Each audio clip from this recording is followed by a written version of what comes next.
Let me read something, okay? I was driving and God told me to listen to Hebrews. And I just said, huh?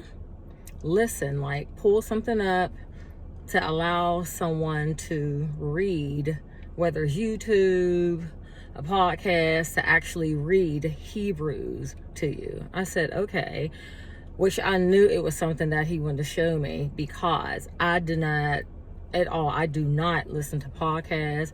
I do not listen to audiobooks, anything like that. My learning capacity to have anything absorb into me, it can't be like that. I can't listen to, that's just not me. Everyone learns differently. So of course the voice has to connect with my spirit, and I went through at least 5 different voices until I obtained one. So I listened to Hebrews 1, then he said listen to Hebrews 2. I said, okay, I don't remember ever reading this in my life. And Hebrews 2, starting at 5, and the topic is talking about Jesus the man.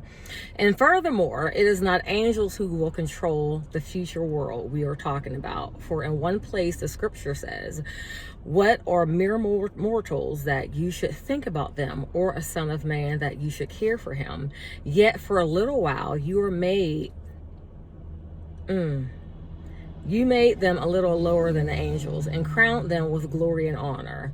You gave them authority over all things. I'm listening like, okay, God. Now, when it says all things, it means nothing is left out. But we have not yet seen all things put under their authority. Verse 9.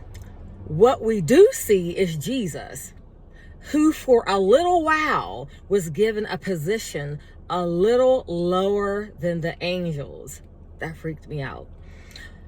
Again, verse 9, what we do see is Jesus, who for a little while was given a position a little lower than the angels. And because he suffered death for us, he is now crowned with glory and honor. Yes, by God's grace, Jesus tasted death for everyone. That's the NLT version. Yes, we know the hierarchy. Yes, we know the order. But I never obtained the epiphany. I've never, again, to my knowledge, I've never known God to put his son a little lower than the angels for a little while. I've never known that. And that literally almost made me wreck the car. I start crying. I said, wow. I did not know for him to experience wretches like humans, that God himself also would have to reposition him so he could complete his assignment. That tripped me out. Yes, we know God sent his only begotten son. We know that. Yes, we know Jesus walked the earth. Yes, we know he walked the earth as man and felt all the things that we would ever experience. So we could never say, God, but you don't understand. He doesn't understand. We went through this. We felt this way. He understands it all. It all.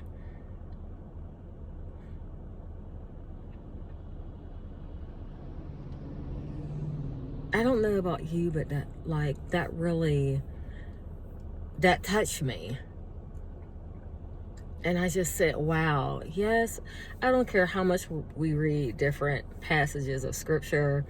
Yes, things get discovered at different seasons in your life, but I do not ever recall ever reading that. I don't ever recall hearing that. I never heard anyone preach that. Of course, not saying other people haven't. This is the epiphany that I obtained.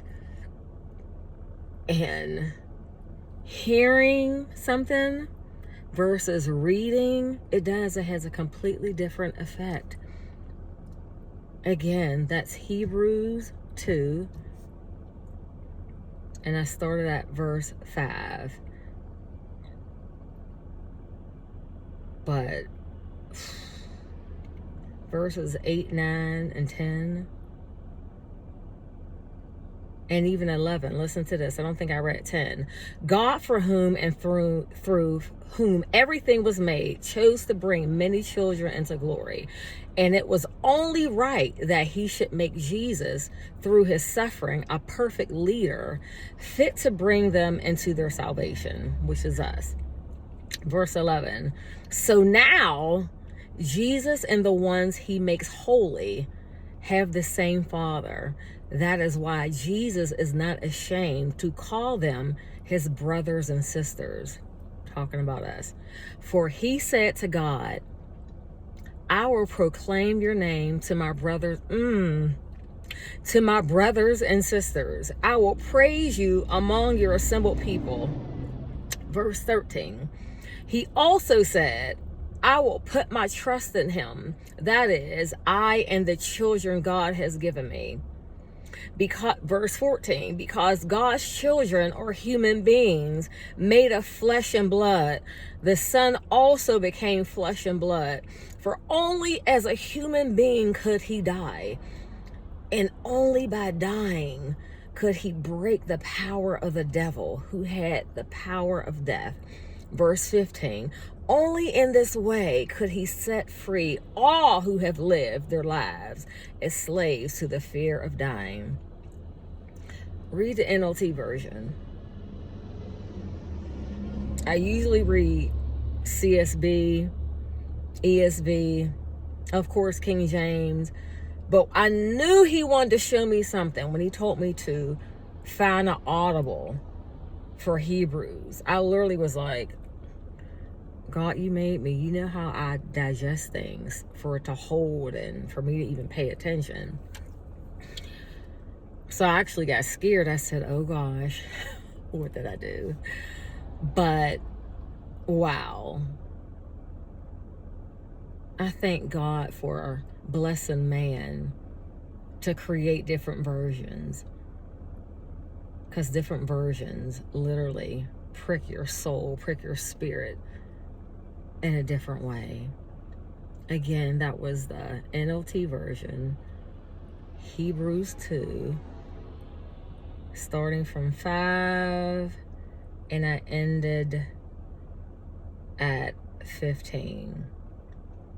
But read the whole thing.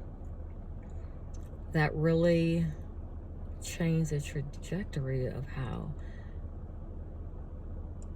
I view so many things. I view a different bird's eye view of Jesus. This whole process, like, shifted his position. Have a good day.